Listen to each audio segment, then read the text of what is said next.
Hey everyone, welcome to the Not a Lonely Coffee Break podcast. We are your hosts. I'm Maddie. And I'm Megan, and we're a podcast about coffee and work, but make it queer. I I love our tagline so much. I've been practicing. I don't know I if any of y'all know. were at Pride Frisco this past weekend, but I got my practice in, and if you guys ever get to see the bloopers, I always screw it up. Sometimes we're a podcast about work and queer.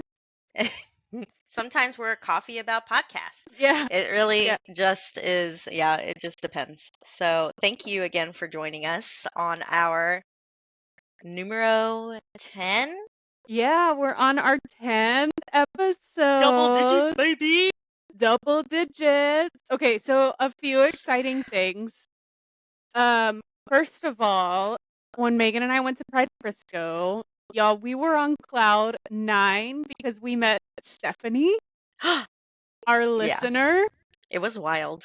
and we were like, I'm pretty sure we were more excited than she was. She was like, Megan and I were like there giving our little spiel to someone, and then we go to talk to her, and she goes, "Oh yeah, I listened to y'all," and we were so like the rest of the day. I feel like we were like, we yeah, have a listener. mission accomplished. Yeah. So Stephanie, you Shout out. showed up. Shout out to you. You showed up and did exactly what we asked you to do, which was make us feel like we are super important. And you did that. So thank you, and thank you for listening. We love you. Yes, thank you. You're Thank you, wonderful. Stephanie. Number one Yeah. guest of the So day. I know it was the number one listener, Mm-hmm. Stephanie. Um. So I So have a yeah. story. Yes, I want to hear it. Okay, so I was, you know how we usually do like a little gossip news bit in the beginning. So I was on the Dallas Morning News, and apparently there was a school doing, I'm gonna have to bring it up and find notes, but doing the play Oklahoma. I don't know if you heard about this. So they were doing the play Oklahoma, and the superintendent shut it down because one of the students was a trans male. Yeah. Yes. Happened. I think it was in Sherman. Okay, so the investigation showed that all parties, so the students and the students' families, had no issue with it, and that it was just the superintendent that had a problem with it. And basically, I would say peer pressured the principal to shut it down. But the investigation showed that the families had no issue with it, that the students had no issue with it, and the show went on. Mm-hmm. So if you guys were curious about the ending of that, is that basically leaders, you should listen to your constituents. So anyway, the students ended up doing the show. It was awesome. And they had a lot of good feedback. But I thought that was a pretty positive end to the whole thing, you know, knowing that the families had some sort of investigation put towards it, and that they were Yeah. able to have some closure on it. No, it didn't need any kind like just let the kids perform. Let the And kids be kids. like, I come from, in high school I did a lot of theater and stuff. And like people are always like, "Oh my gosh, no. If you're a female, you can't play a male and blah blah blah blah blah, or if you're a male, you can't play a female." But like in the history of theater, like that's been a thing because Mm-hmm. when like back in the day, like when Shakespeare was doing shows and stuff, women could not be in shows. Right. Like that was reserved for males. And so you had just thinking in the binary system, you had males that were portraying Juliet in Romeo and Juliet. Mm-hmm. And no one even thought twice because they were acting. Absolutely. Yeah. Yeah. So, So, let art just be art. Come on, man. right? Well, awesome. Yeah, that's kind of a good little update because I knew I had been following that story last year when it first happened. Um, but I guess now they've reached some sort of Conclusion. conclusion, Mhm. and been able to kind of close the investigation, and hopefully their community is starting to move forward. Right. Yeah, I Um, agree. Yeah. So, Maddie, what do yeah, you think about professionalism? you know, I actually have been thinking about this because I am connected to a university where I Mhm. teach, and it's sort of that season where some of my students are starting to interview for their internships for next term. And so, they come to my class and they're like feeling nervous about it, and they're trying to think of like questions that they can ask because they're competing for other internships with even other like universities. Right. So they're like, we just want to make sure that like we get the internship. So I've been like helping them think of like questions to ask, or they're like, how do I talk about this? And so we kind of brainstorm some ideas. Um and then they're all talking about what they're gonna wear Mhm. Yeah. for their interview. And, I think the first thing that comes to mind when we think of professionalism, for me, I always sort of first think of clothing. Mhm. And then, of course, I think of other things. But I do think it's important to at least put your best foot forward. But I don't think that always means that you have to like wear like super professional clothing. Right. I think you can look professional and still dress in a more casual tone, Mhm. or vibe. Um, I know sometimes for me it's really hard because I, I don't wear skirts, dresses, and things like that. Well, it's that conformity, you know? It's Yeah. this, you know, I mean, even because I did some research, but no, it's that conformity of, Mhm. that trope of suits, Mhm. slacks, hair slicked back, hair out of your face, Mhm. clean cut. You look like a cutout, and then you're a cookie cutter, person in Mhm. line with all these other suits, right? Mhm. Yeah, so absolutely. I think that it's really interesting to see, especially because where we are as a culture, we have several different generations within the Mhm. workforce, right? We have the boomers, we have Gen X, we have the millennials, Gen Z, and I think I saw an article, or actually article, it was more like a TikTok, and it was talking about how Gen Z are actually starting to outnumber the baby boomers. Mhm. So we're really having this shift, and a lot of it, I mean, is one, we had the pandemic, and that switched our Mhm. professionalism. Yeah, I think I've said this in a previous episode before. This is the first time in our history that we've had 4 generations in the workplace at the same time. Hmm. And all of us have different ideas about what professionalism is. And I do think that the pandemic we did start to see kind of a shift more into something a little bit more casual, but still professional. Because I feel like I even see more people wearing um even just like maybe slacks and a t-shirt versus like a suit and tie or a dress and a blazer. Like I feel like I'm seeing that more now than I did previously. Hmm. Um and then for me personally, I feel like I've even shifted. I used to be like, I have to like look super nice. I have to wear like a button down and nice pants. Um because I already sort of that mindset of I already am not gonna be conforming with what people's expectations are. So, um, but I feel like now my whole sort of attitude has been like, "You know what? No. I had a professional reputation.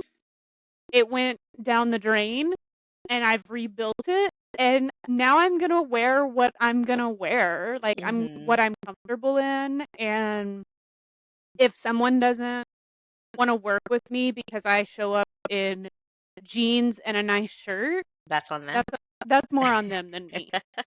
Yeah, so I was just like, okay, because you always hear, even so, I've worked with all sorts of different types of professionals, Mhm, right? Like those who have a high school diploma or a GED, those who have the trade school, uh, professions, or those who go and get their degrees or even their doctorates. And it is really funny because even though you go through all those different types of like professions and trainings and so forth, there's not a training on professionalism.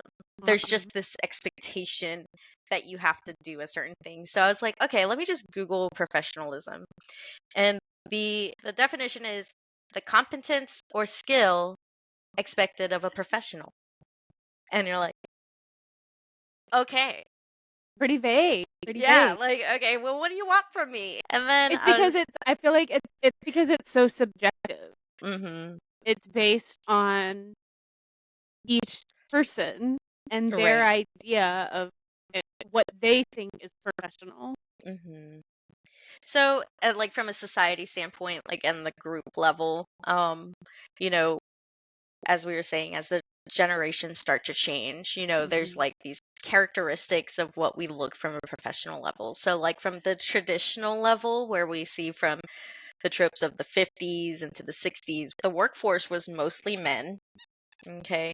And so a lot of it came from you got to work hard and you got to work long hours and that's mhm, how you're going to succeed. So those traditional characteristics were like competency, reliability, respect, respecting the hierarchy, right? mhm. Working long hours and that appearance, right? Appearance always comes up, and so that you were conforming. And communication is also in there. But now, as we're like switching to a more modern workforce, with all these different generations, it changes. And now we're looking at professionals that want that work-life balance. Yeah. And Mm. we want rewards from being at work, whether that is rewarded by the work you're doing or being rewarded for working for these people, right? Mhm.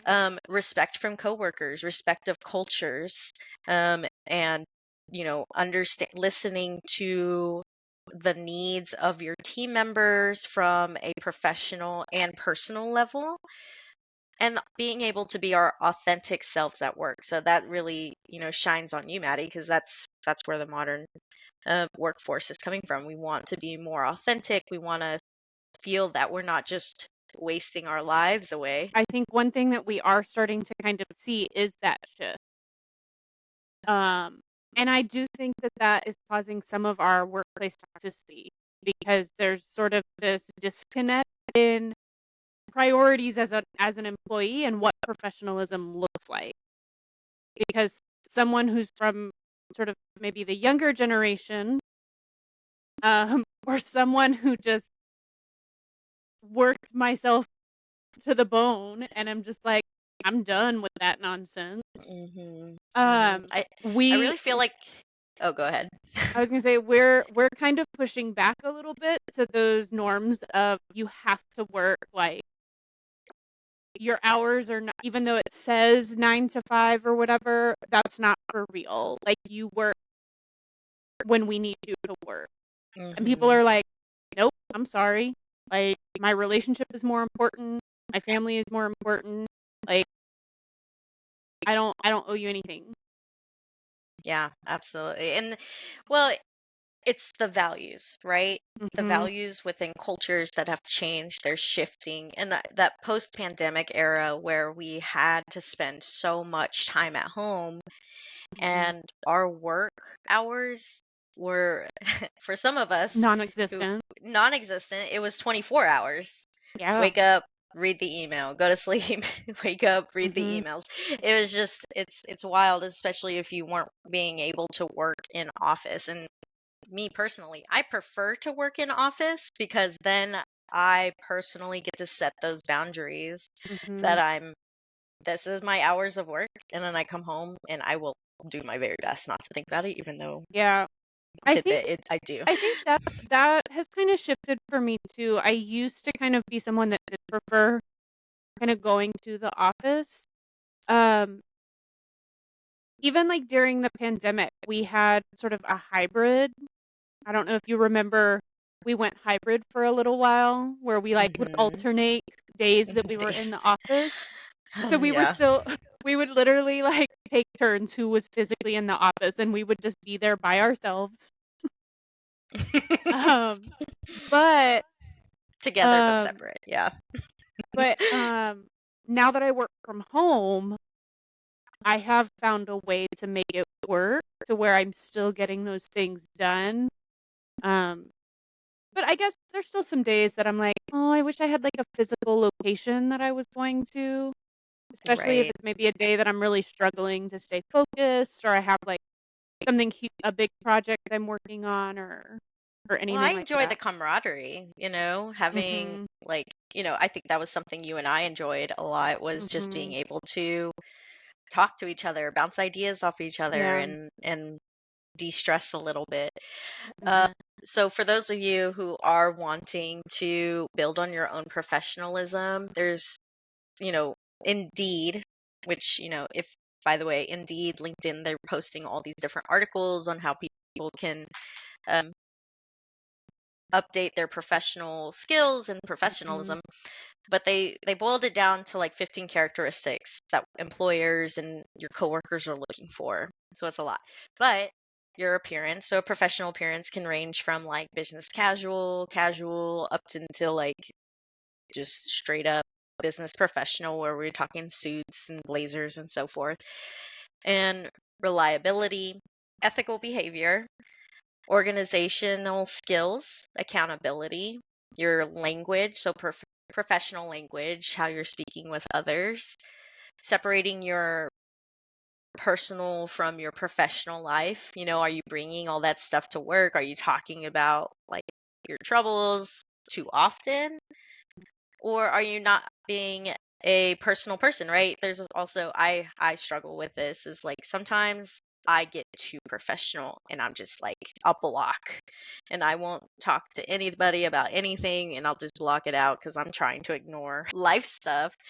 But also that can make me really hard to approach. That can make me seem dense. So just having that balance, positive attitude, emotional control, time management, being focused or poised, so staying calm in stressful situations. And then those soft skills like interacting with others and critical thinking. So these are all skills that aren't necessarily built during school, but you build it as a culture, like within your Mhm. society, like within groups Mhm. of people. So, for the young professionals out there, do a little bit of reading, see what employers are looking for that Mhm. fit within your culture, within your, ways of wanting to be your authentic self, but also put you in a situation that you're like, you know what, I'm here to put my best foot forward. I'm here to Mhm. do a really good job so that I can earn a living and that you can pay me more. So it's that listening to what does my employer want, but then also what is the boundary that I'm setting for myself. I Yeah. was wondering, and I don't know, I'm trying to think of how to word it, but I know that some sometimes some feedback that I hear when I'm doing, trainings and I'm having conversations with various workplaces, I hear from a lot of leaders that they struggle with employees having kind of a sense of entitlement, Mm. um, that sometimes comes out as them being disrespectful about things, and I feel like I've encountered some of that as well. I mean, I think it's a learning opportunity, especially if you're dealing with maybe a younger employee that's kind of just starting out. This may be their first, I don't know, I sometimes call them Mhm. grown-up jobs. Mhm. So they may just Mhm. need some coaching around different communication styles. But I do know that that's something I hear commonly. about kind of where we now have, like, this culture and this sense of people feeling entitled. Hmm. Well, I think that's also a great opportunity when you're in the interviewing period, right? Like, Mhm. because a lot of people think or may not know, but when you go to interviews, you need to ask questions too, right? Yeah. And you Mhm. should, like, if you're going to an interview and just letting them ask questions about you, you're also needing to interview the job itself. Right. So that would be a great opportunity to be like, hey, these are my goals and like with Mhm. my work-life balance. This is what I would like to dress like. This is what, um, you know, what I want my hours to look like. And, Mhm. set those boundaries and be clear about them. And then most managers, most good managers and leaders will give you the feedback like, hey, I agree with that. Or, hey, maybe we can compromise a little bit. And, Right. if Mhm. you're being honest with them from the get go, it'll make your experience with them better rather than waiting 6 months and now you're getting feedback like, hey, like, what is this? Yeah. you know? No, I agree, I agree. I had someone, in my life that I consider she is a fantastic leader. She was wonderful. Probably one of the best, uh, bosses I ever had, and I hate using that word boss with her Hmm. because she yes, she was my supervisor, but, like, she she was a leader, and she did sometimes come in and have some tougher conversations with me, um, about different environments that I was gonna be in and how the expectations were a little bit different, and she was like, "No one is taking away who you are or anything, but we are gonna be, interacting with different kinds of people," and so, I remember one of the things she told me was, um, I needed to get nicer shoes. She's like, "I know you're comfortable in your Converse, and you always look super cute in them, but for this particular occasion, go and find you a cheap pair of nicer shoes that you can wear, like dressier shoes Hmm. that you can wear." Hmm. And I respected her for being willing to, like, have that conversation with me and acknowledge, like, "I know that you don't like, this isn't your usual," but sometimes in different settings, you do need to look a little bit more professional Right.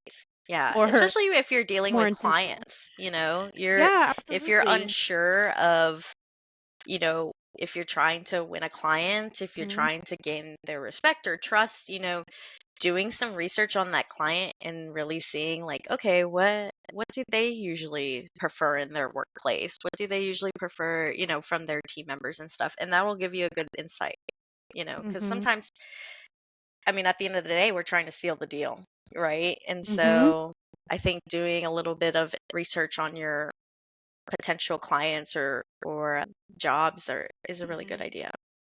mhm. And even maybe even some of the cultural background, Mm-hmm. like if you are maybe, an organization even that works with, other states or other countries, um, being mindful of things that they would value, I think is really important. Yeah. But, Uh, this all just gets I don't know, there's so much I feel like I think about when it comes to professionalism, and, I will say some of this what we talked about, I feel like it also connects to everything we talked about in the last 2 episodes, mhm. boundaries. Boundaries. Yeah. Well, there's My a lot of favorite topic. hardliners. Yeah. Well, there's a lot of hardliners out there, right? They're staunch in their Yeah. ways. They're not gonna Mhm. budge. And, sometimes we make, um, or sometimes we find, jobs and leaders that are more flexible, but, you know, we make that compromise within our own values. And so because we're like, this boss is going to be really tough on me on like certain things, but are Mhm. going to give me other, like that work life balance that I want, the vacation Yeah. that I want. I may not enjoy wearing slacks and a blazer every day, but you know, they offer Mhm. really good pay. So, Mhm. finding what works best for you in Yeah. the long term. And Well, and I hey, think from the employer standpoint too, like, setting some of those boundaries up front can also help kind of lay out some expectations around what your culture is for your workplace when it mhm, comes to professionalism. Like, if you have certain expectations, people cannot just read your mind. So you need to be clear about what those things are, and it's not always in your handbook. Um, so you need to make sure that that information is provided to employees if that's an expectation you have. So, mhm. Yep, that's what I always well, ask. Hmm. yeah, what a great chat. What a great Yes. topic. I'm glad you did. Thanks for doing all that kind of deep dive into Well, professionalism. there's so many different like workspaces and work types out Mhm. there that, and I've worked with doctors over the years that come from years and years of studying and going to school and all this stuff. And this is their first grown up job. And they're in their mid 20s, late 20s, Yeah. sometimes their 30s. And we have to take a step back and be like, okay, well, how do we treat our team members? How do we appear at work? Mhm. How do we communicate with each other? Mhm. There's a lot of behaviors and attitudes that you have to really gauge on. Um, I am curious, one thing that we kind of talked about in this, but um work-life balance. And I think this is a good thing to bring up because it is kind of that point in the year, I think, where people, we're in that stretch where we summer is behind us and we're kind of full into our work mode until really, I mean, for a lot of people really until the holidays. mhm. So, what is maybe your favorite thing to do to kind of unwind or anything like that that helps you make it through those long weeks sometimes? Yeah, this time of the year is really hard for me, because I get into the fall mode. I just want to be cozy Mhm. and I just want I to go home know. and I just want to watch movies all day. But honestly, I do have a hard time. I will be honest. I do have a hard time unwinding. I tend to try to deep dive into some sort of media, whether that's music or listening to Mhm. my audiobooks or watching a show or watching a movie that I've seen a million times to turn off my mind. Because Mhm. I noticed that if I'm not able to turn off my mind in the evenings, I will I feel like I'm working for like 3 weeks straight and won't turn off. So really Yeah. Well, trying and to it's hard find a it's hard to distraction fall to asleep. just yes. So Yeah. I do a lot of sounds when I go that white noise. I like the waves and the rain and you know, Mhm. just different um ways to kind of have my mind turn off for a little bit. Mhm. Um and reducing coffee, unfortunately, is part of that. Because Oh my gosh, in the fall, never. I kind of go overboard because I've got some decaf on hand just in case. That sounds terrible. Yeah, so last week, it was a couple weeks ago, I had bought decaf. I have regular coffee and I have decaf. And I guess I had run out of regular coffee, they're just like the little cups, and Mhm. I had run out and didn't realize. And that week I was dragging. But I 'Cause you realized were it's using because decaf. I was using all my decaf coffee. And I went to the break room and I looked at it and I looked at my doctor and I was like, I've been drinking decaf for weeks. I was so Oh mad. my god.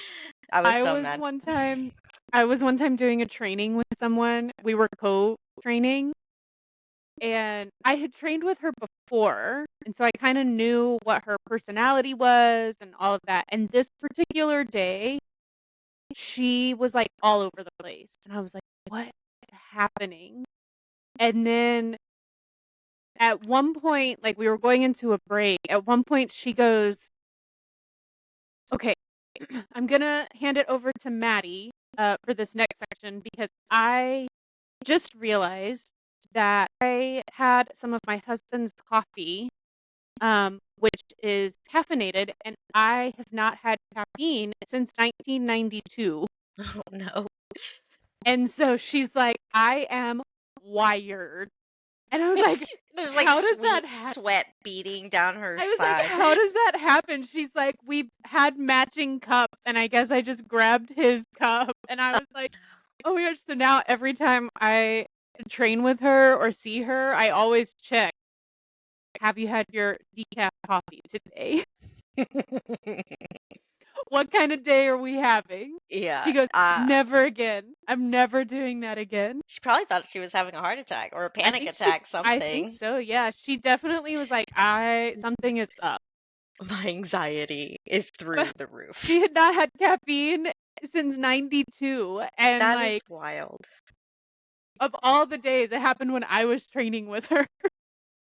Yeah, I kind of want to know what that feeling's like. It's like chasing chasing the I feel high. like I've heard people say that, like, initially, like, if you're someone you're like, "I'm gonna cut out caffeine." I've heard people say the initial sort of hump is really hard, but that once you've kinda gotten it all out of your system, they do feel better. And I'm like, "That sounds, again, terrible." Like, I can't imagine because I love caffeine. hmm It But it would be a struggle for sure.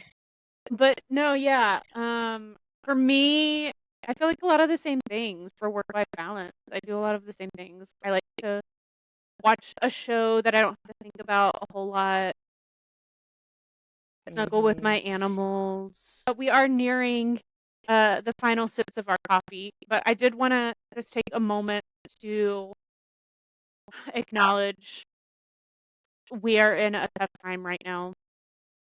There are lots of people who are hurting, who are dealing with the devastation of hmm the hurricane. My heart goes out to anyone who's in that area or has loved ones in that area that weren't able to evacuate, um, for whatever reason or chose not to evacuate.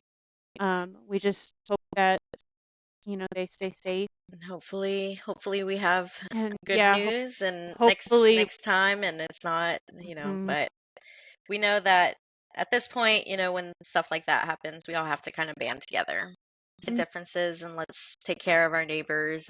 And as the weeks continue and we learn more information, we will try to make sure we provide resources for opportunities that you can maybe get involved, um, whether it's donating financially or maybe donating items, whatever that hmm looks like. We'll make sure to kind of be keeping track of some of that because I do think, it's just something that we all just need to rally and support each other Right. during this really tough time. And so let me finish this last sip of coffee.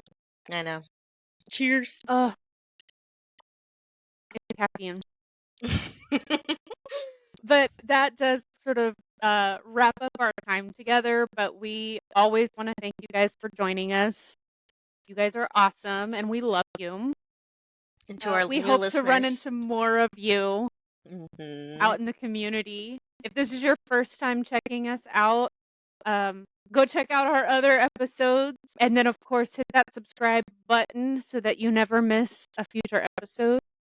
Um, Find us on social media. We are on Instagram, LinkedIn. We also just recently joined Threads, where we thought we would give that a try. So you can find us on Threads. And then, of course, you can join our Patreon coffee break crew and access some awesome exclusive content for $5 a month. And I do want y'all to leave comments and maybe send us an email. Let us know what you want to hear, what you want to discuss, who you'd like us to bring on. We love your ideas, we love your feedback. So send it on the way, and hopefully we'll have something good to say. I think we always do. But yeah, we are the Not a Lonely Coffee Break podcast, and we are your hosts. I'm Maddie, And I'm Megan. and we will see you next time. Cheers, Cheers, queers. queers.